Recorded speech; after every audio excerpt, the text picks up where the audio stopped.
What if ancient wisdom bloomed in candlelit corners where herb-scented whispers carried the secrets of forgotten remedies? Welcome to What If Sleep Storian, where What If whispers timeless tales into dreams. Breathe deeply, let your mind soften, and drift into tonight's gentle story.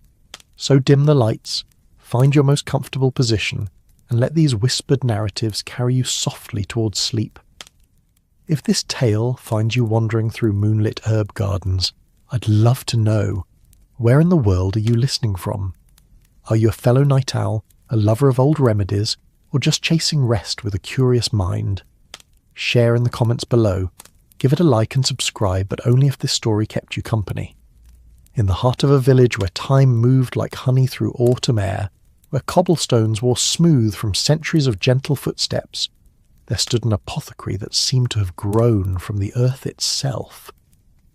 The building leaned slightly, as old buildings do when they've seen enough seasons to earn the right to rest at comfortable angles. Its timber frame, darkened by age and weather, held windows that glowed amber in the evening light, each pane catching and holding the warmth of the day like precious stones. The year was somewhere around 1200 after Christ's birth, though in this particular village time felt more like a suggestion than a rule. The seasons turned as they always had, the herbs grew where they pleased, and the people lived their lives with the steady rhythm of those who knew that rushing rarely improved anything worth doing. The apothecary sign, carved from oak and painted in faded blues and golds, bore the image of a mortar and pestle surrounded by vines that seemed to dance even when the air was still. Beneath it, in letters that curved like smoke, were the words Elderbrook's Remedies and Wonders. The paint had weathered over the years, giving the sign a dreamlike quality, as if it might fade into mist if you stared too long. Above the shop, in rooms where the eaves met the sky, lived Miriam Elderbrook, the village's herbalist, keeper of old knowledge, and according to some, a woman who could coax healing from the most stubborn of ailments. She was neither young nor old, existing instead in that timeless space occupied by those who spend their days surrounded by growing things and ancient wisdom. Her hair, the colour of autumn leaves touched by silver, was often adorned with small sprigs of whatever herb had caught her fancy that morning. Her eyes, green as spring moss, held depths that suggested she knew secret. The forest whispered only to those who truly listened. The village of Millhaven nestled in a valley where the river ran clear and cold, bordered by forests that stretched beyond the horizon like a sea of green. In these times, when the world felt both smaller and infinitely more mysterious than it would in centuries to come, a village like Millhaven existed as its own small universe. The blacksmith's hammer rang against steel with rhythms as regular as heartbeats. The baker's ovens perfumed the morning air with promises of warmth and sustenance, and the church bells marked the hours with bronze voices that carried over thatched roofs and through market squares where merchants hawked their wares beneath canvas awnings. Life moved according to the sun's arc across the sky, the phases of the moon, and the turning of the seasons. People rose with the dawn, worked with their hands, and gathered in the evening around fires that pushed back the darkness, and drew neighbours into circles of shared warmth and conversation. It was a time when magic felt possible, because wonder had not yet been explained away, when the line between what was known and what was believed blurred like watercolours in rain. In this world, an apothecary was more than a shop. It was a sanctuary, a place where the accumulated wisdom of generations lived in glass jars and wooden drawers, where hope took the form of carefully measured powders and lovingly brewed tinctures. It was a place where people brought their ailments, their fears, and sometimes their hearts, trusting that among the dried leaves and mysterious bottles, relief might be found. The evening that would become the heart of our tale began like many others, with Miriam lighting the candles that transformed her shop from a place of business into something approaching enchantment. The beeswax candles, their flames steady and golden, cast dancing shadows that made the dried herbs hanging from the rafters seem to sway with life. The air was thick with scents that told stories, lavender that spoke of fields beneath summer skies, rosemary that whispered of gardens tended by careful hands, sage that carried the weight of ceremonies and sacred moments. Behind the shop's main room, where customers came to purchase remedies and seek advice, lay Miriam's workshop, a space that seemed to exist outside the ordinary flow of time. Here, wooden tables bore the gentle scars of countless preparations, their surfaces stained with the juice of berries, the oil of flowers, and the essence of roots that had surrendered their secrets to mortar and pestle. Shelves lined every wall, filled with jars of all sizes, some clear glass that revealed their contents like promises, others dark and mysterious, holding substances that preferred the shadows. Each jar was labelled in Miriam's careful script, though some bore additional markings, symbols that meant nothing to the casual observer, but spoke volumes to those who understood the herbalist's art. There was foxglove for the heart, properly prepared and measured with the reverence due to something that could heal or harm depending on the wisdom of the hand that wielded it. There was willow bark, humble and reliable, ready to ease the aches that came with hard work and advancing years. Chamomile sat beside valerian, ready to grant the gift of sleep to troubled minds, while echinacea waited to strengthen the body's own defences against the invisible threats that winter brought. But tonight would be different from other nights, though Miriam couldn't have known it as she went through her evening ritual of organising and preparing for the next day's work. Tonight, a stranger would come walking through the mist that rose from the river, carrying with him not just his own stories, but the gift of drawing out stories that had lived quietly in Miriam's heart for years, waiting for the right listener. The first sign of change came as a sound, the gentle plucking of strings somewhere in the distance, a melody that seemed to float on the evening air like pollen on a spring breeze. Miriam paused in her work, her hand still on the bundle of lavender she'd been hanging to dry, and listened. The music drew closer, revealing itself to be not just random notes but a song, though the words were too distant to make out clearly. Through the diamond-paned windows of her shop, Miriam could see the village settling into evening. Lights flickered behind shutters as families gathered for their evening meals, the warm glow of hearth fires painting golden rectangles on the cobblestones. The baker had closed his doors, but the scent of the day's bread still lingered in the air, mixing with the smoke that rose from chimneys and the earthy smell of the river that ran through the village's heart. The music grew louder, revealing itself to be accompanied by footsteps that seemed to match its rhythm. Miriam found herself drawn to her door, her curiosity overcoming her usual evening routine. She wasn't the only one. She could see other faces peering from windows, drawn by the unusual sound of music at this hour. In a village where entertainment usually consisted of the stories told around fires and the songs sung at harvest festivals, a wandering musician was an event worthy of attention. The figure that emerged from the mist looked like something from a troubadour's tale, though perhaps one who had seen more roads than riches. He was tall and lean, with the kind of build that spoke of miles walked and meals sometimes skipped. His hair was dark with threads of silver, and it curled around his ears as if it had given up trying to be tame. His clothes, while clean and mended, bore the unmistakable marks of travel, a patch here, a careful darn there, and the soft wear that comes from being packed and unpacked countless times. But it was his instrument that caught the eye and held it. The lute he carried was a beautiful thing, its wood polished to a warm glow that seemed to hold light even in the gathering dusk. The strings caught what remained of the daylight and held it, making them seem almost silver. When he played, which he did as he walked, his fingers moved across those strings with the confidence of long familiarity, drawing out melodies that seemed to make the very air shimmer. He paused at the crossroads in the centre of the village, where 4 streets met beneath an ancient oak tree that had watched over Millhaven longer than anyone could remember. The tree's branches spread wide above him, creating a natural stage, and he seemed to sense this, for he stopped walking and began to play with more intention, his music flowing out into the evening like wine from a generous cup. The villagers began to gather, drawn not just by curiosity but by something deeper, the human hunger for story and song that no amount of hard work or practical concern could entirely suppress. Children peered around their parents' legs, their eyes wide with the particular fascination that young minds hold for anything that breaks the routine of ordinary days. Adults who had been hurrying home with the day's purchases slowed their steps, finding reasons to linger within hearing distance of the music. Miriam found herself stepping outside her shop, her hand resting on the doorframe as she watched and listened. The minstrel, for that was clearly what he was, had begun to sing, his voice carrying easily across the square. The song was one she recognised, an old ballad about a knight and a maiden, but he sang it with such warmth and skill that it felt newly minted, as fresh as morning dew. When the song ended, the gathered crowd showed their appreciation with coins tossed into the soft cap he'd placed at his feet, along with words of thanks and requests for more. He obliged with another song, and then another, each one different from the last, showing the breadth of his repertoire.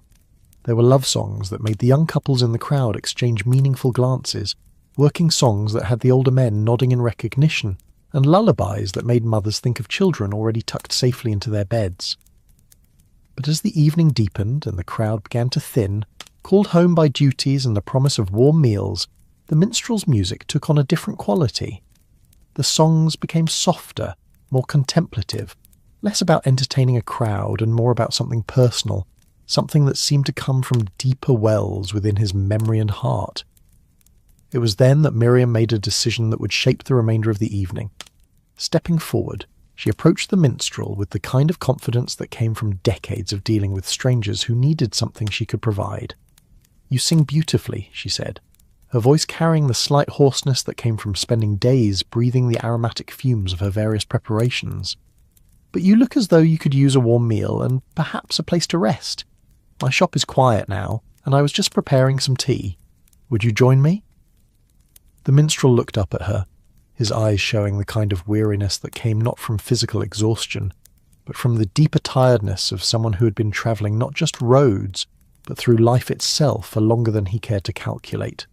His smile, when it came, was genuine and grateful. "That's very kind of you," he said, his voice carrying traces of accents that spoke of many places visited and many different ways of speaking learned along the way. "I'm called Thomas the Wanderer, though I answer to Tom when people are feeling friendly, and you would be Miriam Elderbrook, unless I miss my guess. Your reputation for kindness travels further than your remedies, which is saying something considerable." Miriam felt a small flutter of surprise at being recognised, though she supposed that in a village the size of Millhaven, the herbalist would naturally be known to any traveller who took the time to ask questions. "Indeed I am. Come then, let's get you inside before the evening chill settles in properly." She led him toward her shop, the warm light spilling from its windows like a promise of comfort. Tom gathered his belongings, the lute, the cap with its modest collection of coins, and a travel pack that looked as though it had seen as many roads as its owner, and followed her through the door that opened with a gentle chime from the small brass bell that hung above it. Inside, the shop felt even more magical than it had appeared from the street. The candles created pools of golden light that seemed to pulse gently, as if breathing with the rhythm of some great sleeping heart. The scents were stronger here, more complex, creating layers of fragrance that revealed new elements the longer one breathed them in. There was the sharp green smell of fresh herbs, the dusty sweetness of dried flowers, the earthy richness of roots and bark, and underneath it all something that was simply the smell of knowledge itself. Old books, well-used wooden implements, and the indefinable essence of a place where wisdom lived. Tom set his lute carefully against the wall near the door, and took in his surroundings with a kind of attention that spoke of someone who had learned to read places as well as people. His eyes moved from the hanging bundles of herbs to the rows of bottles and jars, from the worn wooden counter to the collection of brass scales that sat ready to measure out precise quantities of whatever healing the situation might require. "This is a place with stories," he said, his voice holding a note of appreciation that made Miriam smile. "I can feel them in the air, like music waiting to be played." "Every apothecary has stories," Miriam replied, moving behind her counter to where a kettle waited on a small brazier. "The question is whether they're the kind of stories worth telling." "Oh, I suspect yours are," Tom said, settling himself onto a wooden stool that sat beside the counter. "In my experience, the most interesting stories belong to the people who don't think they have any. Miriam busied herself with preparing the tea, a blend of her own devising that combined chamomile for calm, mint for clarity, and just a touch of something she called evening's embrace, a mixture of herbs that seemed to help people relax into whatever the night might bring. As the water heated and the herbs steeped, releasing their fragrances into the already perfumed air, she found herself studying her unexpected guest. Thomas the Wanderer had the look of someone who had collected experiences the way other people collected coins or pretty stones. There were lines around his eyes that spoke of squinting into too many sunrises, of peering through rain and dust and the uncertain light of unfamiliar places. His hands, when they weren't holding his lute, moved with the unconscious grace of someone accustomed to making do with whatever tools and materials might be available. But more than that, there was something about him that suggested stories, not just the ones he told for coin and supper, but the ones that lived in his memory, the ones that had shaped him into whoever he had become. "You've travelled far," she said, not quite making it a question. "Far enough," he agreed, accepting the cup of tea she offered with hands that showed their gratitude in the careful way they wrapped around the warm ceramic. "Though sometimes I think distance isn't measured in miles so much as in the things you see and the people you meet along the way." He sipped the tea, and his expression shifted to one of pleasant surprise. "This is excellent. There's something in here I don't recognise, something that tastes like—" "Like settling in for the evening," Miriam suggested, settling onto her own stool behind the counter. "Like putting down whatever burdens the day has given you?" "Exactly like that," Tom agreed. "It's a gift, knowing how to blend things so they work together instead of fighting each other. It's not so different from making music," Miriam said. "Finding the right combinations, the right proportions, the right timing. Both require listening, to the herbs in my case, to the strings and the melody in yours." Tom nodded, his eyes lighting with the recognition that comes when someone understands not just what you do, but why you do it. And both require patience. You can't rush a good brew any more than you can rush a good song. They sat in comfortable quiet for a moment, sipping their tea and enjoying the peculiar peace that comes when two people, who are essentially strangers, find themselves somehow on the same wavelength.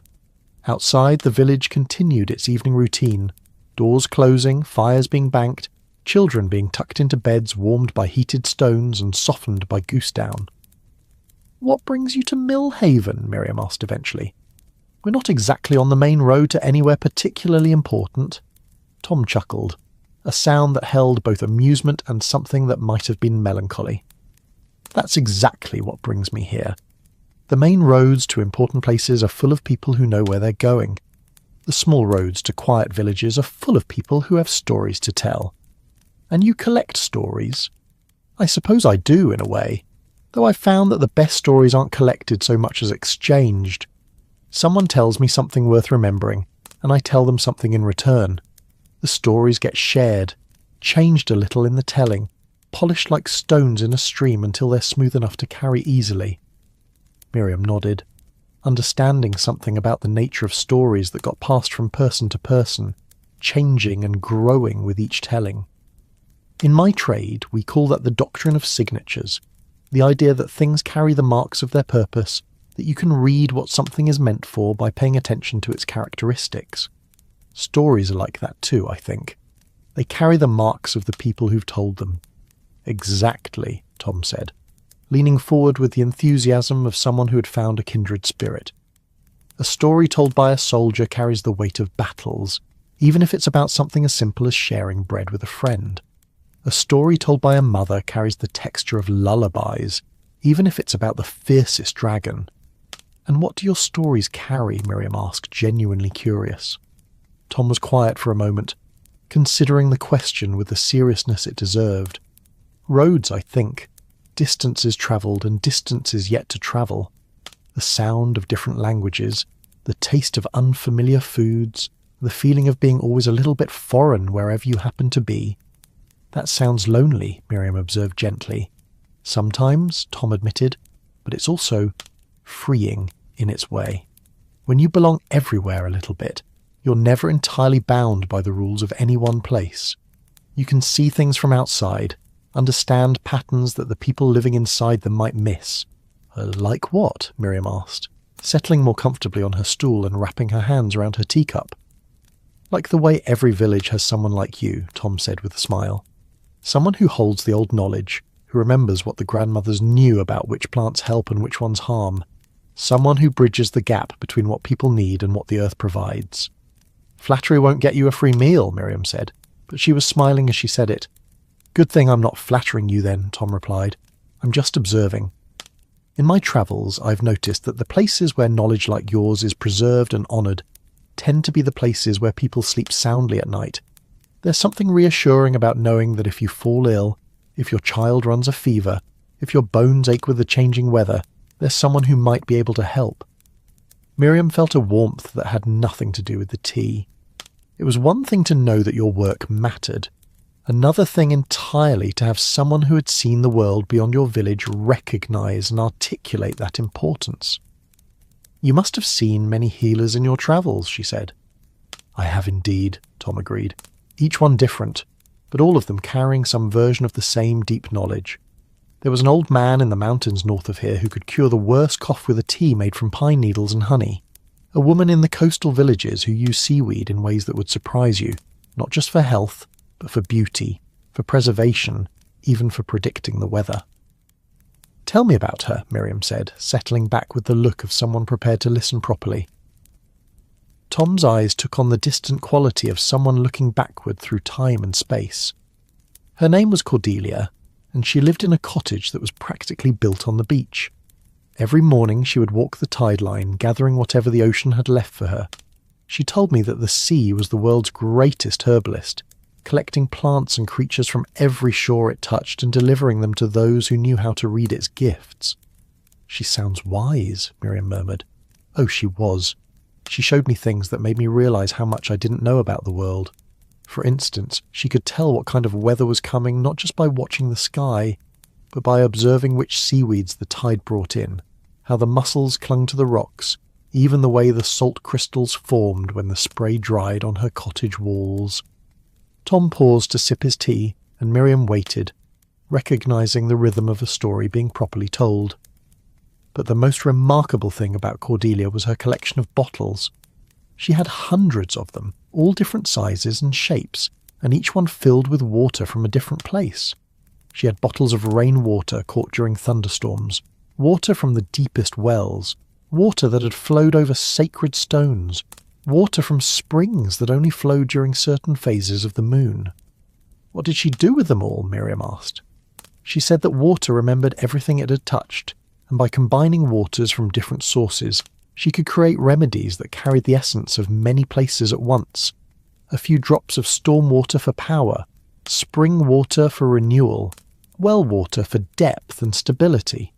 She would blend them like a musician blends notes, creating harmonies that could heal ailments of both body and spirit. Miriam leaned forward, her herbalist's curiosity fully engaged.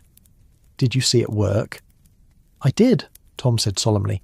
"There was a fisherman who had lost his ability to sense the moods of the ocean, a devastating affliction for someone whose livelihood depended on reading wind and wave. Cordelia prepared a remedy using water from 7 different sources, each one chosen for its connection to some aspect of sea lore. After drinking it, the man stood on the beach and wept, saying he could hear the ocean's voice again for the first time in months." "Remarkable," Miriam breathed. "I've heard of water magic, but never seen it practiced." "She offered to teach me," Tom continued, "but I told her that my calling was to carry stories, not to practice the arts they contained. She laughed and said that was probably wise, that some knowledge was too powerful to be portable, that it needed to be rooted in place to be truly effective." They sat in companionable silence for a moment, both lost in contemplation of the mysteries that existed at the edges of ordinary understanding. Outside, the village had settled into full evening quiet, with only the occasional sound of a door closing or a dog barking to remind them that they were not alone in the world. "What about you?" Tom asked eventually. "Where did you learn your craft?" Miriam smiled, her fingers tracing the rim of her teacup as she considered how to begin. "From my grandmother, initially. She lived here before me, in these same rooms, working with these same herbs. But knowledge grows, like the plants we tend. Each generation adds something to what came before." Tell me about her, Tom said, echoing her earlier request. Grandmother Hazel was formidable, Miriam began, her voice taking on the warm cadence of someone sharing a beloved memory. She was small in stature but enormous in presence. When she walked through the village, people would stop what they were doing just to nod respectfully in her direction. Not out of fear, but out of recognition that she was someone who held important knowledge. Miriam rose from her stool and moved to one of the shelves, her fingers finding a particular jar almost without conscious thought. The jar was older than the others, its glass clouded with age, and it contained what looked like ordinary dried leaves. This was hers, Miriam said, holding the jar up to catch the candlelight. The last batch of her special winter tea. She made it from a blend of herbs that took her 40 years to perfect. She said it could warm you from the inside out, not just your body, but your spirit, that it could help you find hope even in the darkest part of the year. Have you tried making it yourself? Tom asked. Once, Miriam admitted. I had all her notes, all her measurements, even some of the same herbs she had dried. But it wasn't the same. It was good, perhaps even very good, but it wasn't hers. I realized that some recipes aren't just about ingredients and proportions. They're about the hands that make them, the intention behind them, the love that goes into every step. She set the jar back on its shelf with careful reverence. So I developed my own blends instead, similar in spirit to hers but carrying my own understanding, my own connection to the plants and the people who need them. That shows wisdom, Tom observed. It's tempting to try to recreate the past exactly, but growth comes from taking what was valuable and making it your own. Exactly, Miriam agreed, returning to her stool. Though there are some things I kept exactly as she taught them. Her methods for drying herbs, for instance, and her timing for gathering them. She used to say that plants are like people. They have moods that change with the weather, the season, even the time of day. The same plant gathered at dawn might have different properties than one gathered at noon. I've noticed something similar with songs, Tom said thoughtfully.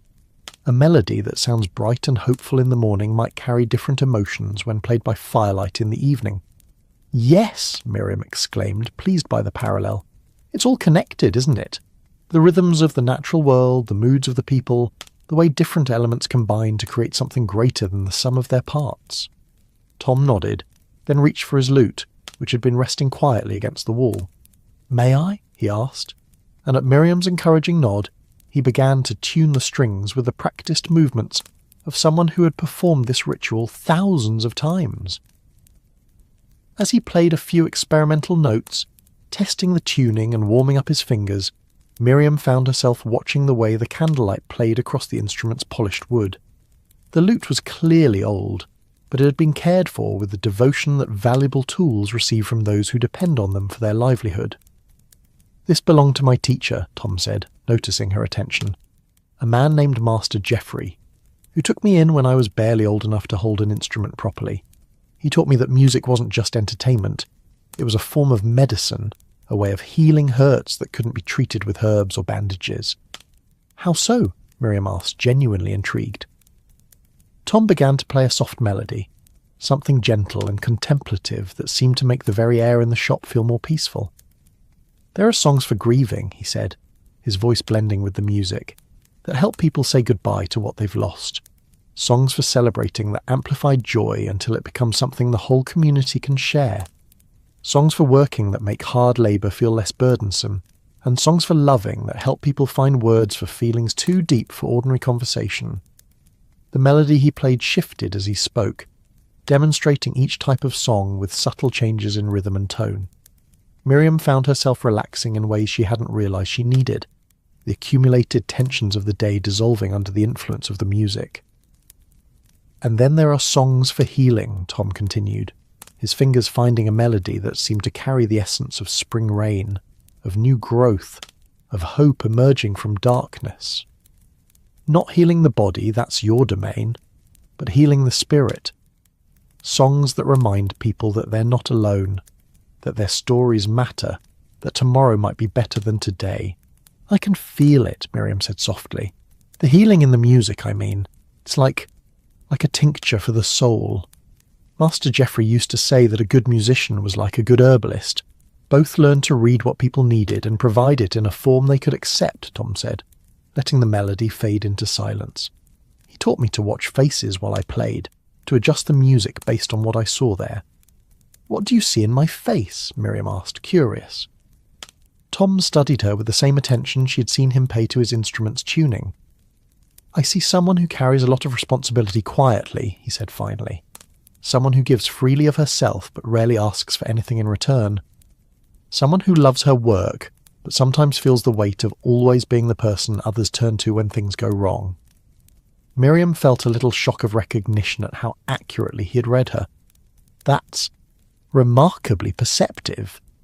"It's an occupational hazard," Tom said with a self-deprecating smile. "When your livelihood depends on reading people quickly, you develop an eye for the signs everyone carries but tries to hide." They sat in comfortable contemplation for a moment, the candles continuing their steady dance, casting shifting patterns of light and shadow across the shelves and bottles that surrounded them. "Would you like to hear about the strangest remedy I ever encountered?" Tom asked eventually. "Please," Miriam said, settling back with the anticipation of someone who knew she was about to hear a good story. It was in a village much smaller than this one, tucked so deep in the forest that I almost missed it entirely. The healer there was a woman named Mother Elm, not because she was anyone's actual mother, as far as I could tell, but because she had the kind of presence that made everyone feel cared for and protected. Tom shifted on his stool, getting comfortable for a longer tale. Mother Elm's specialty was what she called story medicine. She believed that many ailments came not from problems with the body, but from problems with the stories people told themselves about their lives. "Story medicine?" Miriam repeated, intrigued. "Exactly. She would sit with people who came to her for healing, and instead of examining their symptoms, she would ask them to tell her the story of their illness. Not just when it started or how it felt, but what it meant to them, how it fit into the larger narrative of their lives." Tom paused to take a sip of his tea, which had cooled to the perfect temperature for thoughtful conversation. "For instance, there was a man who came to her complaining of a persistent cough that no other remedy had been able to cure.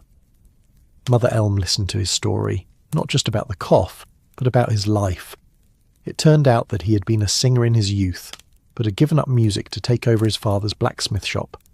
He told Mother Elm that sometimes, especially when he was working the bellows, he felt like his unused songs were trapped in his chest, trying to get out. "And the cure?" Miriam asked, leaning forward with interest. "She prescribed singing," Tom said with a grin. "Specifically, she told him to spend an hour each evening singing all the songs he remembered from his youth, plus any new ones that came to him. The cough was gone within a week."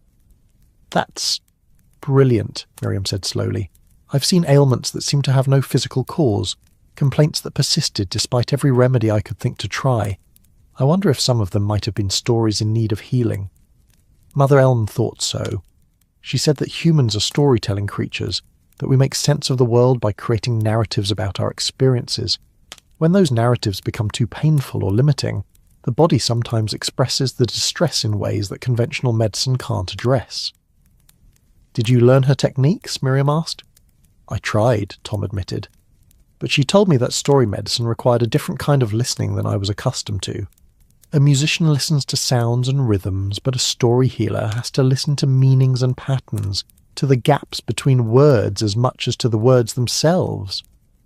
"That makes sense," Miriam mused.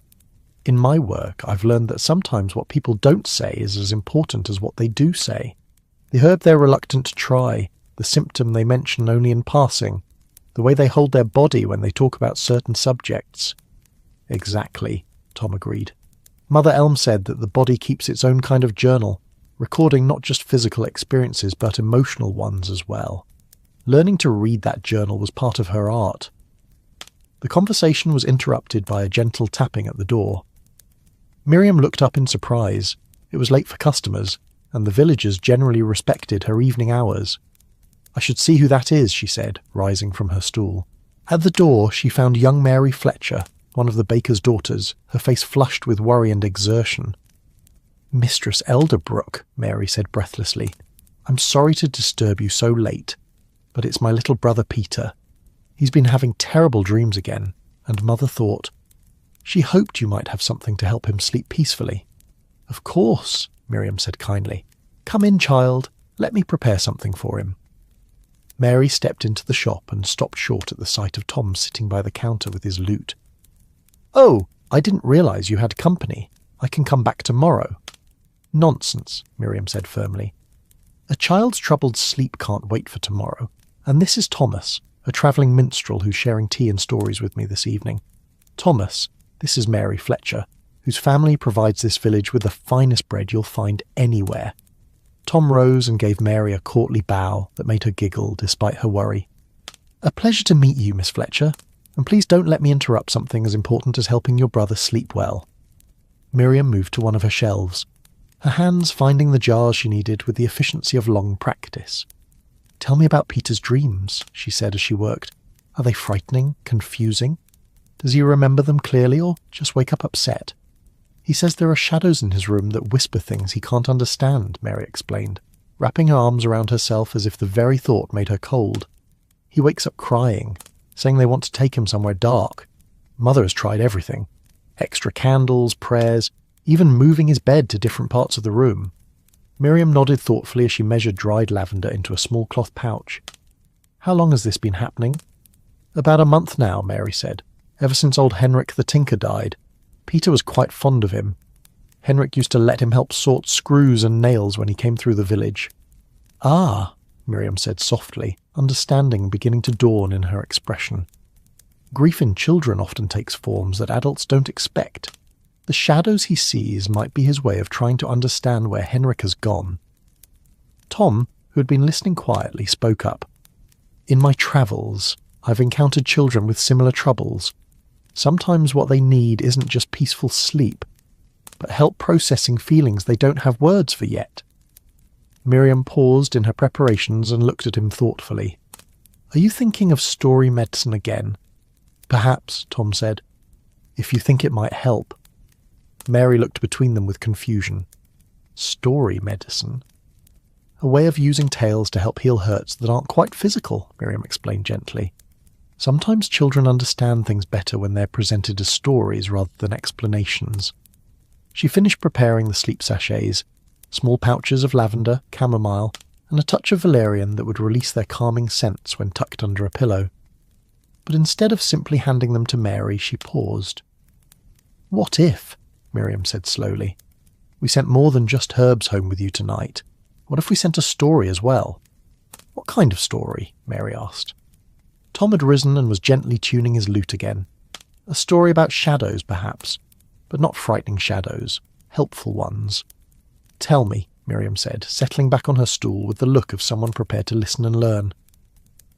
Tom's fingers found a gentle melody, something that sounded like moonlight made audible. "Once upon a time," he began, his voice taking on the cadence of someone who knew how to weave words into magic, "in a village much like this one, there lived a little boy who was afraid of the shadows in his room."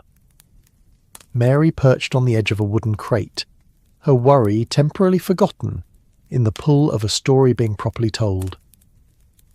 "The boy had recently lost someone very dear to him," Tom continued, "an old craftsman who had taught him many things about how to fix broken objects and make useful things from scraps that others might throw away. After the craftsman died, the boy began to see shadows moving in his room at night, and they frightened him terribly." The melody shifted, becoming slightly darker, more mysterious, but not threatening, like twilight rather than midnight. One night, when the boy was particularly frightened, he decided to speak to the shadows directly. "What do you want?" he whispered into the darkness. And to his surprise, one of the shadows whispered back. "We want to show you something," it said, "but only if you're brave enough to listen." "Was he brave enough?" Mary asked, her voice barely above a whisper. "He was," Tom said with a smile, "because sometimes being brave doesn't mean not being afraid. It means deciding that some things are more important than fear." So the boy sat up in his bed and said, "Show me." The music became lighter again, touched with wonder and possibility. The shadow began to change shape, forming pictures on the wall like the ones you might see in clouds on a summer afternoon. First, it showed the boy an image of the old craftsman working in his shop. his hands moving skillfully as he repaired a broken clock. Then it showed the craftsman teaching the boy how to sort nails by size, how to test the sharpness of tools, how to measure twice and cut once. Miriam found herself drawn into the story despite knowing its therapeutic purpose. Tom's voice and music created an atmosphere that made the fictional events feel real and immediate. "These are memories," the shadow explained. "The craftsman left them with us when he died, asking us to keep them safe until you were ready to receive them. He wanted you to remember not just that he's gone, but all the wonderful things he taught you, all the times you shared together, all the love that passed between you." "But why do you whisper?" the boy asked. "Why do you seem so mysterious and frightening?" "Because," said the shadow, "grief is like that at first. It seems dark and frightening because it's unfamiliar. But once you understand what it really is, love with nowhere to go, it becomes less scary and more sacred." Tom let the music fade to a gentle hum as he continued. From that night forward, when the boy saw shadows in his room, he wasn't afraid. Instead, he would whisper, "Show me another memory," and the shadows would dance on his walls, sharing moments of joy and learning that he could carry with him always. And when morning came, instead of feeling tired and frightened, he felt rested and grateful, knowing that the craftsman's love was still with him, just in a different form than before. The story ended with a final soft chord that seemed to linger in the air long after Tom's fingers had left the strings. Mary sat in silence for a moment, her eyes bright with unshed tears. "That's beautiful," she said finally. Do you think Peter's shadows might be like that? Carrying memories of Henrik instead of trying to frighten him?" "I think it's possible," Miriam said gently. "Children often understand death differently than adults do. Sometimes they need help seeing that the love someone shared with them doesn't disappear when that person dies. It just changes form." Would you be willing to tell Peter that story?" Mary asked Tom hopefully. "I think that would be better coming from you," Tom said kindly.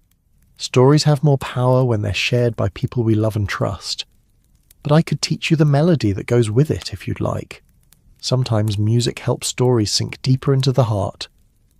Mary nodded eagerly, and Tom spent a few minutes teaching her the simple melody, humming it until she could hum along. Her voice was sweet and true, and Miriam found herself thinking that Peter was lucky to have such a caring sister. "Now," Miriam said, placing the sleep sachets in Mary's hands, "tuck these under his pillow, tell him the story, and hum the melody as he falls asleep. The herbs will help his body relax, and the story will help his mind find peace." "Thank you both," Mary said, her gratitude evident in her voice. "I feel so much better about going home now. I think Peter will too." After Mary left, disappearing into the misty evening with her precious cargo of herbs and story, Miriam and Tom sat in contemplative silence for a moment. "That was beautifully done," Miriam said finally. "You have a gift for healing that goes far beyond entertainment." "As do you," Tom replied. "I noticed how you listened not just to what Mary said, but to what she didn't say. The way you picked up on the connection between Peter's nightmares and Henrik's death. That was the kind of insight that Mother Elm would have appreciated." "It seems we both learned something from our teachers about seeing beyond the obvious," Miriam observed. "Your master Geoffrey and my grandmother Hazel would probably have gotten along well." "I suspect they would have," Tom agreed. "There's a kinship among people who dedicate their lives to helping others, regardless of the specific methods they use." Miriam rose to refill their teacups, the evening's interruption having somehow deepened rather than broken the connection she felt with her unexpected guest. As she worked, she found herself thinking about the parallels between their crafts, the way both required not just technical skill, but intuition, empathy, and the ability to see patterns that others might miss. "Tell me more about your travels," she said as she settled back with her fresh cup of tea. "What other kinds of healers have you encountered?" Tom's eyes took on the distant look of someone sorting through a vast collection of memories. There was a man in the Eastern Territories who worked exclusively with stones. Not precious gems, mind you, but ordinary rocks that he claimed held different kinds of earthly wisdom. "How did that work?" Miriam asked, her curiosity piqued. He would have people lie down in his garden, which was filled with carefully arranged circles of different types of stones: granite for strength, limestone for flexibility, river rocks for adaptability, mountain stones for endurance. He said that by lying among the right combination of stones, people could absorb the qualities they needed to heal whatever ailed them. "Did you try it yourself?" Tom chuckled. "I did, actually. I was suffering from what you might call wanderer's fatigue, a bone-deep weariness that came from never staying in one place long enough to truly rest. He had me lie in a circle of stones that had been gathered from places where people had lived for generations, hearthstones from old cottages, cornerstones from ancient buildings, stones from garden walls that had sheltered families for centuries. And did it help?" "More than I expected," Tom admitted. There was something profoundly restful about lying there, feeling connected to all the stability and permanence those stones represented. I slept more deeply that night than I had in months. Miriam nodded thoughtfully. There's wisdom in that approach. We often underestimate how much our surroundings affect our well-being. The stones in your story provided not just physical comfort but symbolic grounding. "Exactly," Tom said.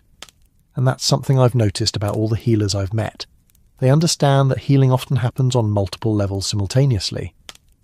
The physical remedy addresses the body's needs, but the ritual, the setting, the intention behind the treatment addresses the spirit's needs as well." "Yes," Miriam agreed enthusiastically. "That's why I pay so much attention to how I prepare my remedies, not just what ingredients I use. The grinding of herbs in the mortar, the careful measuring, the brewing time, all of that contributes to the healing process, even if the person receiving the remedy never witnesses it." "It's like music in that way," Tom observed.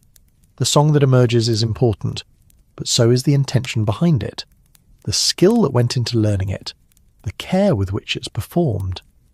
People can sense those things, even if they can't articulate what they're sensing." They were interrupted again, this time by a different sound. Not knocking, but a faint scratching at the door, followed by a plaintive meow. "That would be Sage," Miriam said with a smile, rising to open the door. "She's my unofficial assistant, though she keeps irregular hours." The cat that entered was a magnificent creature, with fur the colour of storm clouds and eyes like green lanterns. She moved with the fluid grace that all cats possess, but there was something almost ceremonial about the way she entered the shop, as if she were conducting an inspection rather than simply coming in from the cold. "She's beautiful," Tom said admiringly, "and she has the look of a cat who takes her responsibilities seriously." "Oh, she does," Miriam confirmed as Sage leaped onto the counter and began methodically grooming herself. Sage has appointed herself the guardian of this place. She seems to know which customers need extra comfort. She'll appear from nowhere to wind around their ankles or purr on their laps while I'm preparing their remedies. "Animals often make excellent healers," Tom observed, reaching out to let Sage sniff his fingers before attempting to pet her. "I once knew a travelling healer who worked with a trained raven. The bird could detect illness by scent alone. It would fly to sick people and perch nearby, alerting its master to those who needed attention." "How remarkable," Miriam said. Sage isn't quite that dramatic, but she does seem to sense when people are troubled. Last week she spent an entire afternoon sitting with Mrs. Aldrich while I treated her rheumatism. The woman said later that the cat's purring was more soothing than any medicine. Sage, having completed her grooming and apparently decided that Tom was acceptable company, settled herself into a loaf-like position on the counter, her green eyes half closed in contentment. "She's given you her approval," Miriam noted with amusement. "That's not something she grants lightly." "I'm honoured," Tom said solemnly, gently stroking the cat's head. "In my experience, animals are excellent judges of character. A person who cats and dogs trust is usually trustworthy themselves." "What about you?" Miriam asked. "Do you have any animal companions in your travels?" "Not permanent ones," Tom said with a note of regret. "The travelling life doesn't lend itself well to pets. But I've been adopted temporarily by various creatures over the years. There was a dog in one village who followed me for 3 days straight. Zosatea, Swing, apparently convinced I needed protection. A parrot in a coastal town who learned to whistle my favourite melody and would perform it whenever I walked past his perch." It sounds like a lonely life sometimes, Miriam observed gently. It can be, Tom admitted, but it also has its compensations. There's something to be said for freedom, for waking up in the morning and deciding your day based on curiosity rather than obligation. Still, Miriam said, everyone needs somewhere to belong, even if it's only temporarily. Tom looked around the shop, taking in the warm light, the peacefully purring cat, the welcoming atmosphere that Miriam had created. Places like this make the travelling easier, he said, knowing that hospitality and kindness exist, that there are people like you who open their doors to strangers and share their wisdom freely. It's not entirely selfless, Miriam confessed. I enjoy the company, and I learn as much from my visitors as they do from me. Tonight, for instance, I've heard about water magic and stone healing and story medicine, knowledge I never would have encountered if I'd spent the evening alone. That's the beauty of exchange, Tom said. When people share knowledge freely, everyone becomes richer. They fell into another comfortable silence, the shop around them seeming to settle into the deep quiet of late evening. The candles had burned lower, their flames smaller but no less warm, and the scents of the various herbs seemed to have blended into a single, complex fragrance that spoke of comfort and healing. "Would you like to hear about the most unusual apothecary I ever encountered?" Tom asked eventually. "Please," Miriam said, settling back with the anticipation of another story. It was run by a pair of sisters in a city far to the south, where the climate was warm enough for plants to grow year-round. But these sisters didn't grow their herbs in gardens. They grew them in song. "In song?" Miriam repeated, intrigued. Each plant in their greenhouse was assigned a specific melody, Tom explained. The sisters believed that different musical notes encouraged different types of growth, and that by singing to their plants regularly, they could enhance the herb's healing properties. "That's fascinating," Miriam said. "I've heard that plants respond to sound, but I've never encountered anyone who practiced it systematically." The sisters had been experimenting for decades, Tom continued. They had songs for encouraging root growth, melodies for strengthening stems, harmonies for enhancing flower production. Their greenhouse was like nothing I'd ever seen, plants that seemed almost to glow with health and vitality. "Did they teach you any of their songs?" "They taught me one," Tom said, his fingers finding his lute strings. "A simple melody they used for general plant health. They said it worked because it mimicked the rhythm of a healthy heartbeat." He began to play a gentle, rhythmic melody that did indeed sound like the steady beating of a heart. The music seemed to fill the shop with a sense of vital energy, and Miriam noticed that Sage's purring had synchronized with the rhythm. "Play it again," Miriam said. "I want to learn it." Tom repeated the melody several times until Miriam could hum along confidently. "I'll try this with my herb garden," she said excitedly. What a wonderful idea, combining the healing power of music with the healing power of plants. The sisters said that everything in nature responds to rhythm and harmony, Tom said. They applied their musical principles not just to growing herbs, but to preparing remedies as well. They would grind herbs to specific rhythmic patterns, brew teas while humming particular melodies, even time their harvesting to coincide with the natural music they claimed to hear in the changing seasons. "Natural music in the seasons?" Miriam asked. According to them, spring had a melody like rushing water and bird song. Summer sang in the key of abundance and growth, autumn hummed with the rich harmonies of harvest and preparation, and winter whispered in the quiet keys of rest and renewal. Miriam closed her eyes for a moment, imagining the concept. "I think I can hear what they meant," she said slowly. "Each season does have its own sound, the particular quality of wind, the songs of different birds, even the way footsteps sound on different types of ground." "Exactly," Tom agreed. "They taught me to listen for those seasonal melodies and incorporate them into my own music. A song that captures the essence of spring feels different from one that captures winter, not just in its lyrics, but in its very structure." "Show me the difference," Miriam requested. Tom played a brief melody that seemed to bubble with life and energy, full of quick runs and bright notes that made Miriam think of new leaves unfurling and streams swelling with snowmelt. Then he shifted to a different melody, slower and more contemplative, with deeper notes that spoke of crackling fires and long nights and the patient waiting that winter required. "Oh," Miriam exclaimed, "I can hear it clearly. The spring song makes me want to plant seeds and clean house and start new projects. The winter song makes me want to wrap myself in blankets and think deep thoughts." "That's the power of music that aligns with natural rhythms," Tom said. "It speaks to something deeper than our conscious minds, something that remembers how to live in harmony with the turning of the world." Sage stretched and yawned, apparently finding the musical demonstration soothing enough to consider an actual nap. She rearranged herself on the counter, tucking her paws neatly beneath her body and closing her eyes. "She has the right idea," Miriam said with a smile. "Though I'm finding myself more energized than sleepy despite the late hour, there's something invigorating about learning new ways to think about familiar things." "That's one of the gifts of travel," Tom said. "Not just seeing new places, but seeing familiar things through new eyes. Every healer I've met has taught me something that changed how I understand my own work." "What's the most important thing you've learned?" Miriam asked. Tom was quiet for a moment, considering. That healing is less about having the perfect remedy, and more about creating the conditions where healing can happen naturally. The best healers I've encountered don't just treat symptoms. They help people remember their own capacity for wholeness. "That's beautifully put," Miriam said, "and it matches my own experience. Often the people who respond best to my treatments are those who come in believing that healing is possible.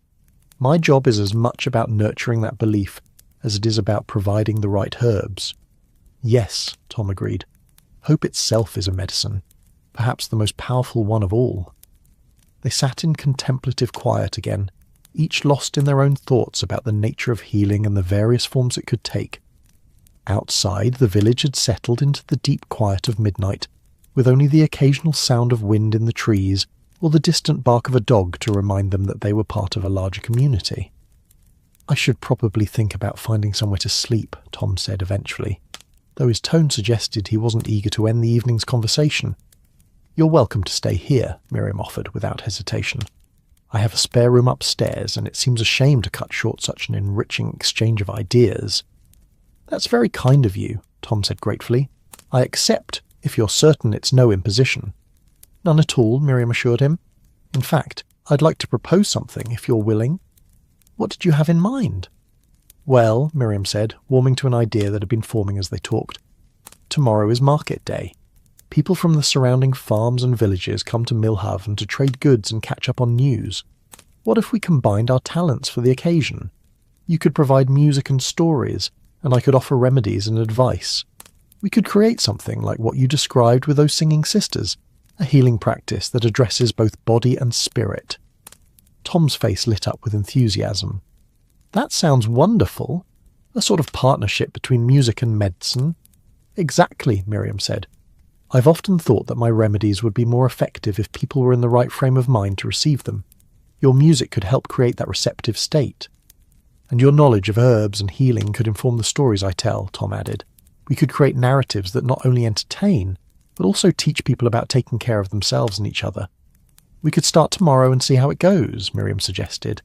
"If it works well, perhaps you'd consider extending your stay in Millhaven for a few days."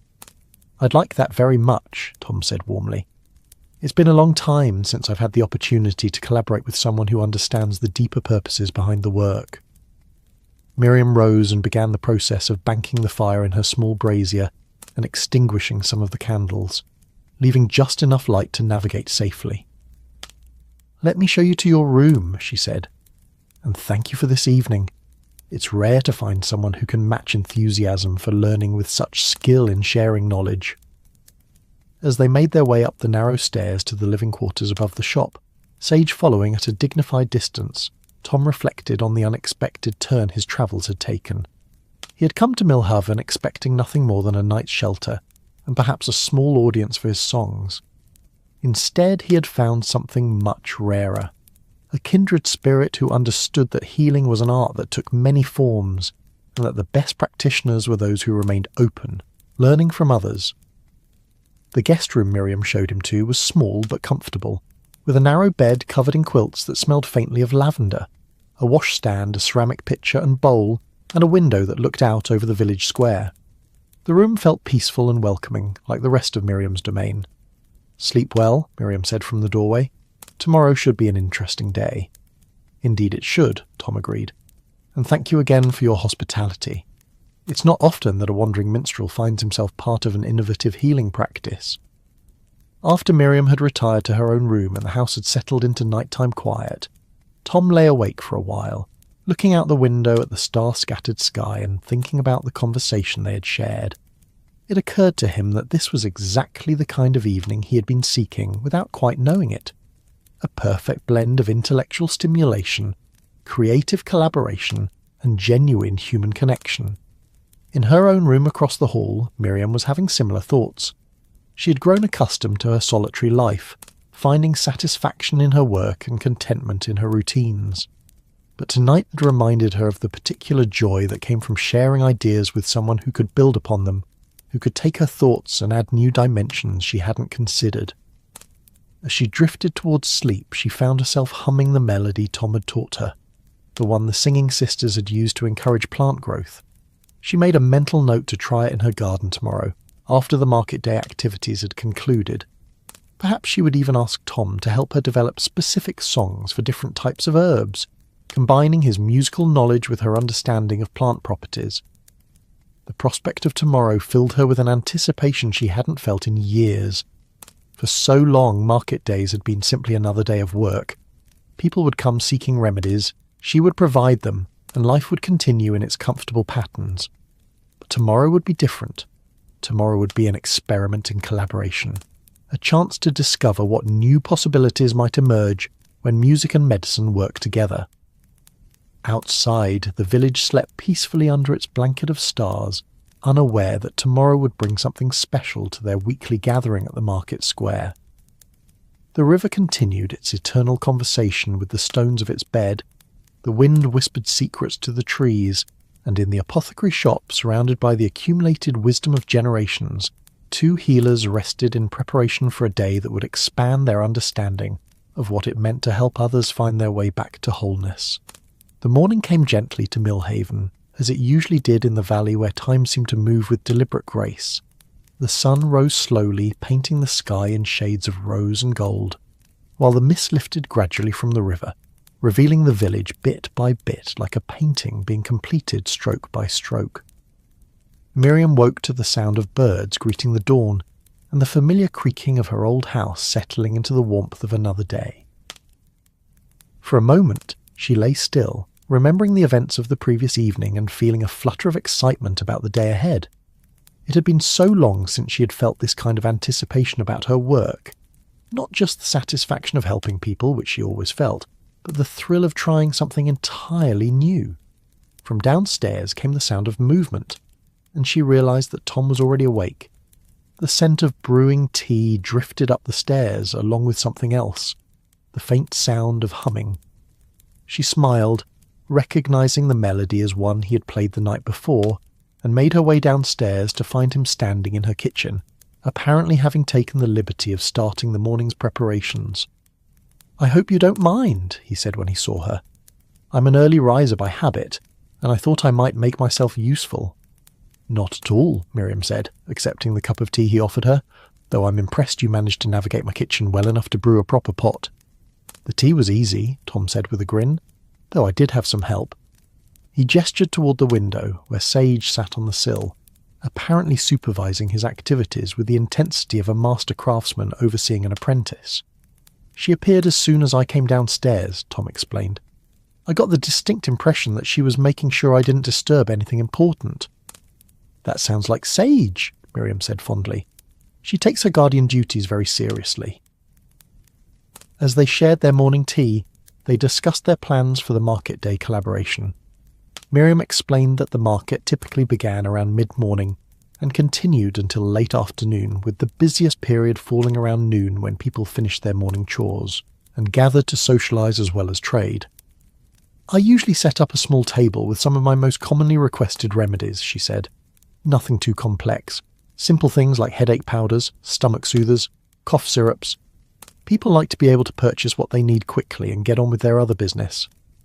And I typically find a spot near the centre of the square where my music can reach the most people," Tom added.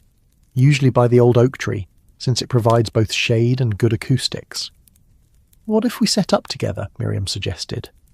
Your music could help create a more relaxed atmosphere for consultations, and I could provide a base of operations for the kinds of healing stories you mentioned last night. I like that idea, Tom said enthusiastically. We could create a sort of healing station that addresses multiple levels of need simultaneously. They spent the morning in preparation, with Miriam selecting and packaging her most popular remedies, while Tom tuned his lute and ran through some of the gentler songs in his repertoire. As they worked, they discussed how to blend their approaches effectively. The key is reading the crowd, Tom said as he adjusted the tension on his strings. Some people will be drawn to the music first, others to the promise of remedies. Our job is to create an atmosphere where both feel natural and connected, and to watch for opportunities to suggest stories that might help with deeper healing, Miriam added, carefully measuring herbs into small paper packets. Not everyone who needs story medicine will ask for it directly. The market square was already bustling by the time they arrived with their combined supplies. Farmers had set up stalls selling fresh produce, craftsmen displayed their wares on wooden tables, and the air was filled with the cheerful noise of people greeting neighbours and negotiating prices. Children ran between the stalls, their laughter adding to the festive atmosphere, while dogs wandered hopefully near the food vendors. Miriam and Tom found a good spot near the old oak tree, where they arranged a table with Miriam's remedies and set up a comfortable area where Tom could play. The setup looked informal and welcoming, more like a gathering place than a formal business arrangement. Their first customer was Mrs. Aldrich, the woman with rheumatism whom Sage had comforted the week before. She approached with the careful gait of someone whose joints protested movement, but her face lit up when she saw the unusual arrangement. "Why, Miriam, what's all this?" she asked, settling gratefully onto the stool they had provided for customers. "This is Thomas," Miriam said, making introductions. "He's a travelling minstrel who's helping me explore some new approaches to healing. Tom, this is Mrs. Aldrich, one of our village's finest seamstresses." "A pleasure to meet you," Tom said warmly, beginning to play a gentle melody that seemed to ease some of the tension from Mrs. Aldrich's shoulders. "How are your joints feeling today?" Miriam asked, beginning her usual assessment. "Oh, you know how it is," Mrs. Aldrich said with a weary smile. "The damp weather makes everything ache more. I was hoping you might have something to help with the stiffness." As Miriam prepared a warming liniment with wintergreen and capsicum, Tom continued playing, gradually shifting to a melody that seemed to encourage relaxation and ease. Mrs. Aldrich visibly settled into the music, her breathing becoming deeper and more regular. "That's lovely," she said to Tom. "There's something about that tune that makes the pain seem less important somehow." "Music has that effect," Tom agreed. "It doesn't necessarily take away discomfort, but it can change our relationship to it, make it feel less overwhelming." "You know," Mrs. Aldrich said thoughtfully, "I've noticed that my joints hurt worst when I'm worried about something. When I'm anxious about whether I'll be able to finish a sewing project on time, or concerned about one of my grandchildren, the pain seems to get sharper." Miriam and Tom exchanged a quick glance, recognizing an opportunity for the kind of deeper healing they had discussed. "That's very perceptive," Miriam said as she handed Mrs. Aldrich the liniment. "The body and the spirit are more connected than most people realize." "Have you ever heard the story of the seamstress and the healing thread?" Tom asked casually, his fingers finding a new melody that seemed to shimmer with possibility. "I don't think so," Mrs. Aldrich said, settling back to listen. "It's about a woman much like yourself," Tom began, who was known throughout her village for the beauty and skill of her needlework. But as she grew older, her hands began to ache, especially when she worried about completing her projects. The melody wove through his words, creating an atmosphere of gentle attention that drew other market-goers closer without them quite realizing why. One day, an old wise woman came to the seamstress and told her about a special thread that could ease not just the burden of work, but the burden of worry that made work feel heavier. This thread wasn't made of silk or cotton, but of something much more precious. Moments of appreciation for the skill in her hands, gratitude for the years of experience that guided her needle, and trust in her ability to complete whatever she set out to create. Mrs. Aldrich leaned forward, caught up in the story despite herself. The wise woman taught the seamstress to weave this invisible thread through all her projects, taking a moment before each session of work to appreciate her abilities rather than worry about her limitations. And gradually the seamstress discovered that when her mind was filled with gratitude and confidence, her hands hurt less and her work flowed more easily. Tom brought the melody to a gentle close, and Mrs. Aldrich sat in thoughtful silence for a moment. "That's a beautiful story," she said finally, "and it makes a lot of sense. I do spend too much time worrying about what might go wrong instead of appreciating what goes right." "Perhaps," Miriam suggested gently, "you could try beginning each sewing session by thinking of one thing you're grateful for about your skill and one thing you trust about your ability to complete the work. Along with the liniment for the physical discomfort," Tom added, "that might help address both aspects of the pain you're experiencing." Mrs. Aldrich left with more than just the remedy she had come for. She carried with her a new way of thinking about her work and her relationship to the discomfort that sometimes accompanied it.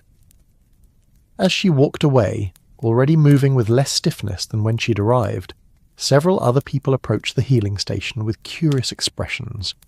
The rest of the morning passed in a blur of consultations that seamlessly blended traditional remedies with musical therapy and therapeutic storytelling. A farmer with chronic back pain received not just willowbark tea, but also a story about learning to work with the rhythms of the body rather than against them. A young mother struggling with sleepless nights got chamomile for her baby, and a lullaby that carried the essence of deep rest and peaceful dreams. Each interaction felt different from Miriam's usual consultations. The presence of music and story seemed to create a space where people felt safe to share not just their physical symptoms, but their emotional struggles as well. Tom's gift for reading people allowed him to craft stories that addressed the specific fears and concerns that often underlay physical ailments. Around midday, as the market reached its busiest period, they were approached by someone who would test their collaborative approach in unexpected ways. Father Benedict, the village priest, had been watching their activities from across the square with what appeared to be growing concern. "Miriam," he said, his voice carrying the careful neutrality of someone who wanted to express concern without immediately creating conflict, "I couldn't help but notice your unusual arrangement today. Are you certain that combining secular music with your healing practice is appropriate?" Father Benedict was a kind man, despite his occasional tendency toward caution when it came to anything that seemed to stray from established traditions. He had served the village faithfully for nearly 2 decades, and while he sometimes worried about practices that seemed too far removed from conventional religious healing, he had never questioned Miriam's work directly. Tom immediately stopped playing, sensing the delicate nature of the situation. Miriam, however, remained calm, having anticipated that their collaboration might raise questions from some quarters. "Father Benedict," she said warmly, "I'd like you to meet Thomas, a travelling minstrel who has been sharing his knowledge of music's healing properties with me.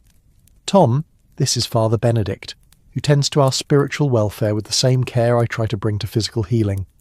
Tom rose and offered a respectful bow. "Father, it's an honour to meet you. I hope our activities haven't caused any disturbance."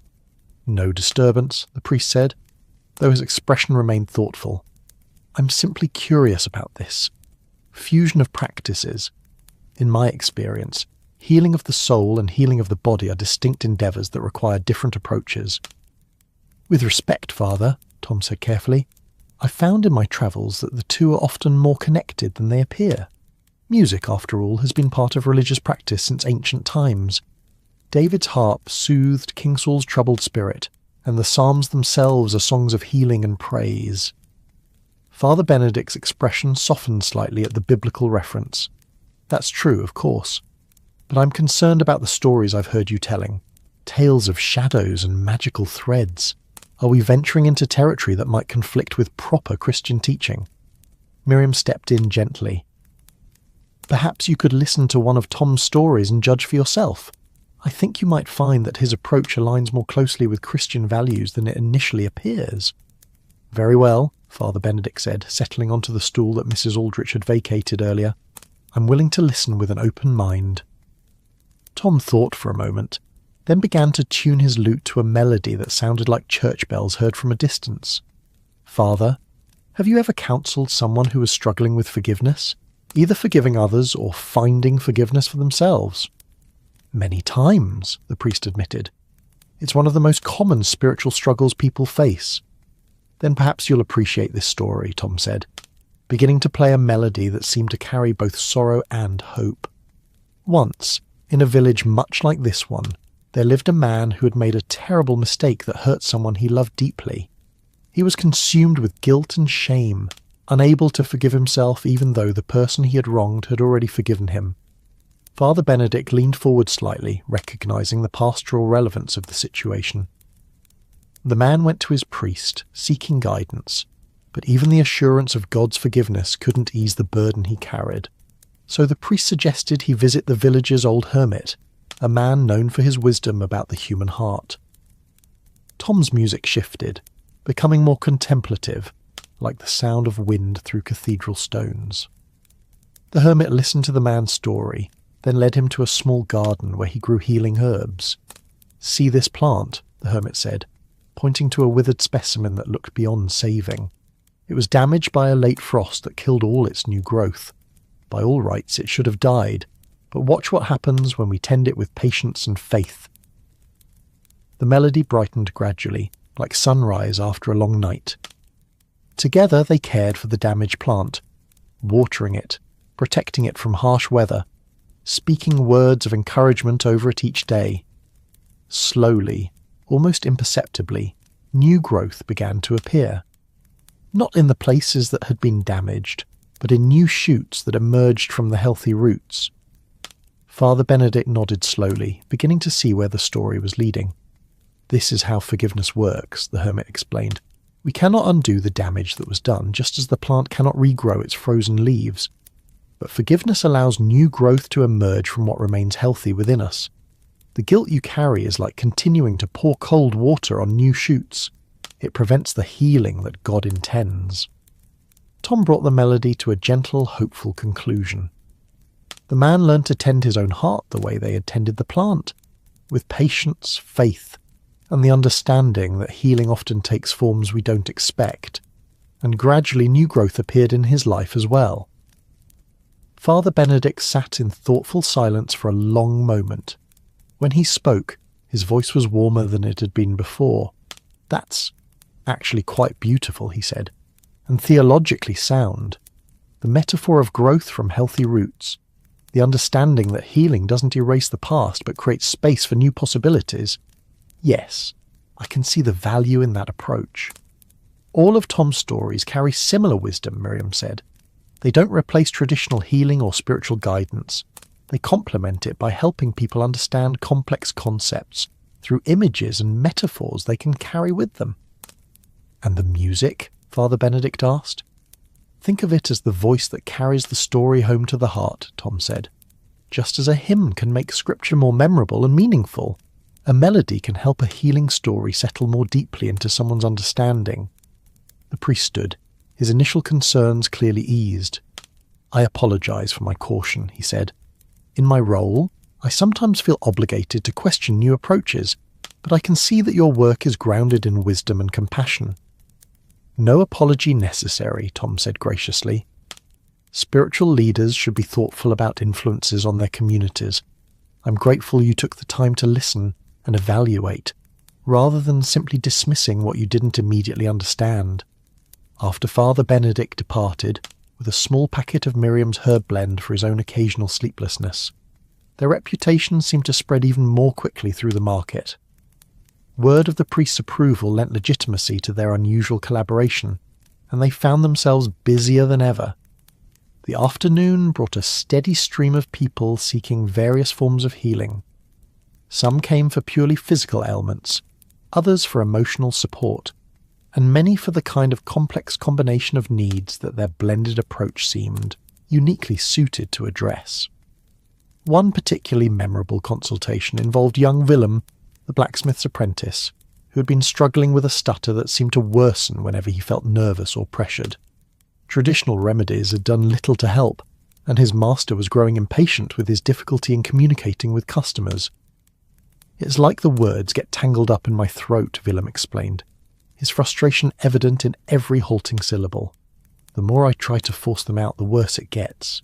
Tom began playing a rhythm that matched natural breathing patterns, slow and steady and reassuring. "Willem," he said gently, "have you ever noticed that you speak more easily when you're relaxed? When you're talking to friends or family?" Yes," Willem admitted. "It's worst when I'm trying to impress someone or when I feel like people are judging me." "That suggests that the physical difficulty might be connected to emotional tension," Miriam observed. "There are herbs that can help with nervousness, but they work best when combined with techniques for managing the underlying anxiety." "Let me tell you about a young blacksmith I once knew," Tom said, his music taking on the steady rhythm of hammer on anvil. "He had a similar difficulty with speech, especially when he was trying to explain his work to customers who didn't understand the craft." Willem leaned forward, clearly recognizing himself in the description. "One day, an old master smith came to the village and watched the young man work. 'You have good hands and a good heart,' he told him, 'but you're trying to speak like someone else instead of speaking like yourself. When you work metal, do you force it into shape all at once, or do you work with its nature, applying pressure gradually and with patience?' The musical rhythm shifted, becoming more like the patient measured work of skilled craftsmanship. The young blacksmith realized that he had been treating his words like stubborn metal, trying to force them out through sheer will, instead of working with them patiently. The master taught him to approach speech the way he approached his craft, with steady rhythm, patient pressure, and trust in the process." "How?" Willem asked, his stutter notably less pronounced as he became absorbed in the story. "By practicing a technique the master called smithing words," Tom explained. "Before speaking, especially in difficult situations, he would take a breath and imagine his words as metal being shaped on the anvil of his mind. Instead of rushing to get them out, he would give each word the time it needed to find its proper form." Miriam reached for a small vial of valerian tincture, known for its calming properties. "This can help with the physical tension that makes the stutter worse," she said. "A few drops in water before situations that make you nervous. But the technique Tom described might be even more helpful in the long term." They spent several more minutes teaching Willem the smithing words technique, using Tom's rhythmic playing to help him practice the pattern of breathing and mental preparation that could ease his speech difficulties. When Willem left, speaking more clearly than he had when he arrived, word of their success spread quickly through the market. By late afternoon, they had helped a dozen people with problems ranging from chronic pain to grief to anxiety about upcoming changes in their lives. As the market began to wind down and vendors started packing their goods, Miriam and Tom found themselves surrounded by expressions of gratitude and requests for future collaborations. "Will you be staying in Millhaven long?" asked Margaret the Weaver, who had received both a remedy for her arthritis and a story about finding beauty in imperfection that had brought tears to her eyes. "I was planning to move on tomorrow," Tom said, glancing at Miriam, "but this day has been so rewarding that I'm reconsidering my timeline." "Please stay," urged Henrik the baker, no relation to the late tinker of the same name. "What you two have created here is something special. People are leaving not just with remedies, but with hope, with new ways of thinking about their challenges." Miriam felt a warmth spreading through her chest at the recognition of what they had accomplished together. It had been even more successful than she had dared to hope, but more than that, it had been deeply satisfying in ways she was still processing. "What do you think?" she asked Tom as they began packing up their supplies. "Would you consider extending your stay? We could refine our approach, perhaps develop a more formal way of training others in these techniques." Tom looked around the market square, where people were still talking animatedly about their experiences at the healing station. Children were humming melodies he had played, adults were sharing stories they had heard, and there was a general atmosphere of contentment and connection that hadn't been there in the morning. "I think," he said slowly, "that I've been wandering for so long in search of something I couldn't quite name, and today I found it. Yes, I'd very much like to stay and explore this further." As they walked back to the apothecary, their arms full of supplies and their hearts full of satisfaction, Miriam reflected on how much her life had changed in the span of just 2 days. She had thought she was content with her solitary practice, but the collaboration had revealed possibilities she never could have imagined on her own. "You know," she said as they entered the shop, I've been thinking about what we accomplished today, and I believe we've stumbled onto something that could benefit not just our own community, but others as well." "How so?" Tom asked, setting his lute carefully in its usual spot. "Well, think about it. Every village has someone like me, a healer who works with traditional remedies, and there are travelling musicians like you throughout the kingdom. What if we could teach others to combine their skills the way we have? What if this approach could spread to other communities?" Tom's eyes lit up with the possibility. A network of collaborative healers, each adapting the techniques to their own communities and circumstances. It could transform how people think about wellness, not just treating illness, but fostering the kind of wholeness that prevents many problems from developing in the first place. "Exactly," Miriam said enthusiastically. "And it wouldn't require anyone to abandon their existing practices, just to expand them by incorporating elements from other healing traditions." They spent the evening discussing the possibilities, sketching out ideas for training methods, considering how to document their techniques in ways that could be shared with others. Sage supervised from her perch on the counter, occasionally offering a purr of approval when they hit upon particularly promising concepts. As the night deepened and they prepared to retire, both of them felt the deep satisfaction that comes from discovering not just a new way of working, but a new way of being in the world, one that honoured both the wisdom of tradition and the innovation that comes from open, collaborative exploration. "Thank you," Tom said as they said goodnight at the top of the stairs, "for welcoming me, for sharing your knowledge, for being willing to experiment with something completely new." "Thank you," Miriam replied, "for showing me that healing can be even more powerful when it's shared, and for helping me remember that the best discoveries often come from combining different kinds of wisdom." In the days that followed, their collaboration deepened and evolved. Tom officially established himself as a resident of Millhaven, finding lodgings in a small cottage near the river, though he continued to spend most of his working hours at the apothecary. Together they refined their techniques, developing specific protocols for different types of ailments, and creating a collection of therapeutic stories that could be adapted to various situations. Word of their innovative approach began to spread to neighbouring villages. Other healers made pilgrimages to Millhaven to observe their methods, and some travelling musicians sought Tom out to learn about the therapeutic applications of their art. Gradually, an informal network began to develop. Practitioners who incorporated music, story, and traditional remedies into holistic healing approaches. Miriam discovered that teaching others about their methods was almost as rewarding as practicing them. Each new healer who learned their techniques adapted them in unique ways, adding elements from their own traditions and creating variations that served their specific communities. The diversity of approaches that emerged only strengthened her conviction that they had found something truly valuable. Tom found that his role as a teacher of therapeutic music and storytelling satisfied his wanderer's spirit in new ways. Instead of travelling to find new experiences, he was helping to create new experiences that would travel outward from Millhaven, carried by the practitioners who came to learn and then return to their own communities with enhanced skills. The apothecary itself evolved as well, becoming not just a place where people came for remedies, but a centre for learning and experimentation. Miriam expanded her herb garden to include plants specifically chosen for their symbolic, as well as medicinal properties. Flowers that could represent hope in therapeutic stories, herbs whose growth patterns could serve as metaphors for healing processes. One particular evening, several months after Tom's arrival, they were visited by an elderly woman who had travelled from a distant province specifically to learn about their methods. Dame Agatha was a renowned healer in her own right, known throughout the region for her skill with difficult cases and her compassionate approach to patient care.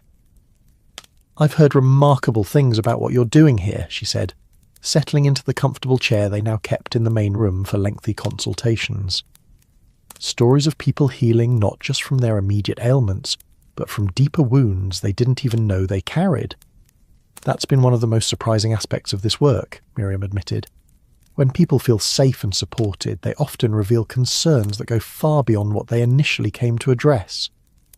And when those deeper concerns are addressed," Tom added, "the surface symptoms often resolve more easily as well.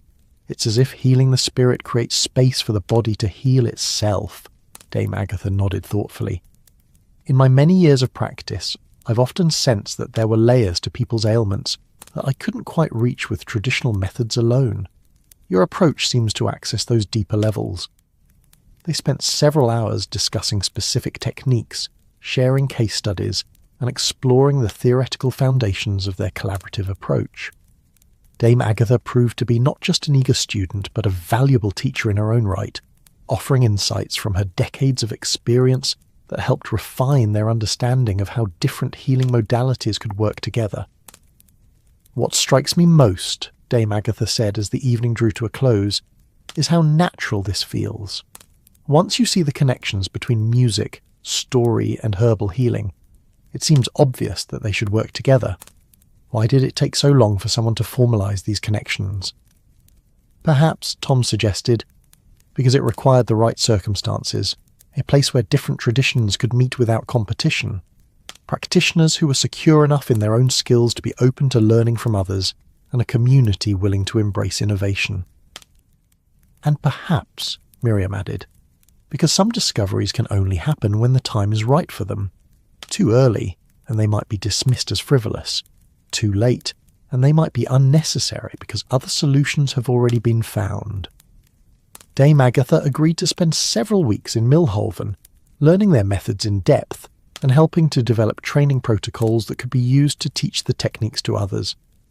Her presence attracted additional visitors, and soon the Apothecary had become an informal academy where healers from across the region came to study and share knowledge. The success of their collaborative approach began to influence other aspects of village life as well. The local blacksmith started incorporating rhythmic hammering patterns that Tom had taught him, finding that the musical quality of his work seemed to reduce fatigue and improve focus. The baker experimented with singing while she kneaded bread, discovering that certain melodies produced loaves with particularly fine texture. Even Father Benedict began incorporating some of their storytelling techniques into his sermons, finding that metaphorical narratives often conveyed spiritual truths more effectively than direct instruction.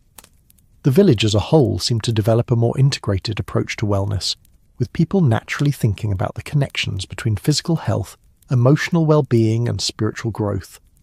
As autumn arrived and the harvest season brought its own rhythms to village life, Miriam and Tom reflected on how profoundly their lives had changed since that first evening when he had appeared through the mist with his lute and his gift for seeing beyond the obvious. "Do you ever miss the wandering life?" Miriam asked one evening as they sat in the shop, surrounded by the evidence of their successful collaboration, shelves full of remedies, musical instruments of various kinds, and journals filled with documented case studies and therapeutic techniques. "Sometimes," Tom admitted. "There was a freedom in that life that I valued. But I've discovered that there are different kinds of freedom. The freedom to move constantly is one kind, but the freedom to go deeper, to really develop and refine an approach to healing, that's another kind entirely." "And you?" he asked. "Do you miss the simplicity of your solitary practice?" Miriam considered the question carefully. "I miss the quiet sometimes," she said. "But I wouldn't trade what we've built here for anything. There's something deeply satisfying about knowing that our work is having ripple effects far beyond what either of us could have achieved alone." They sat in comfortable silence for a while, listening to the familiar sounds of the village settling into evening. Sage emerged from wherever she had been spending the day and took up her usual position on the counter, clearly expecting her share of attention. "What do you think comes next?" Tom asked eventually. "More of the same, I hope," Miriam said. "More learning, more healing, more discoveries about what becomes possible when people are willing to combine their strengths instead of working in isolation. And maybe," Tom added with a smile, "more unexpected visitors appearing through the mist with gifts we didn't know we needed." As if summoned by his words, they heard the sound of footsteps on the cobblestones outside, accompanied by a voice singing a melody neither of them recognized. They exchanged amused glances, remembering how their own collaboration had begun with just such an arrival. "Shall we see who's come to call?" Miriam asked, rising to open the door. "Absolutely," Tom replied. "After all, you never know what new possibilities might be walking toward your door."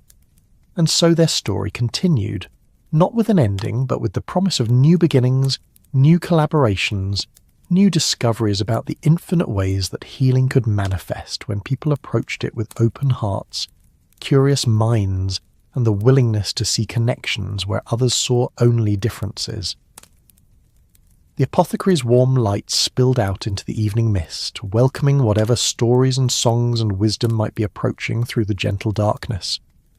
In Mill Haven, where time moved like honey and magic felt possible, healing had become not just an individual practice but a community art, shared and celebrated and continuously renewed by each person, who contributed their own unique gifts to the ever-growing tapestry of wellness and wonder.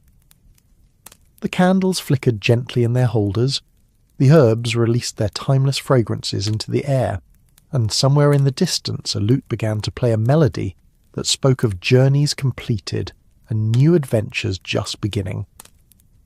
In the apothecary, where wisdom lived in glass jars and wooden drawers, where stories healed and music mended, the ancient arts of helping others find their way back to wholeness continued to evolve, one gentle story at a time. And if you listened carefully, as the night settled around the village like a soft blanket, you could hear the whispered promise that somewhere, in every community where people gathered to care for one another, similar magic was possible, waiting only for the right combination of knowledge, compassion, and willingness to see healing as an art that encompassed not just the body, but the whole magnificent complexity of human experience. The story settled into silence like seeds finding fertile ground, carrying within it the gentle assurance that healing, in all its forms, would continue to flourish wherever people chose to tend it with patience, wisdom, and love.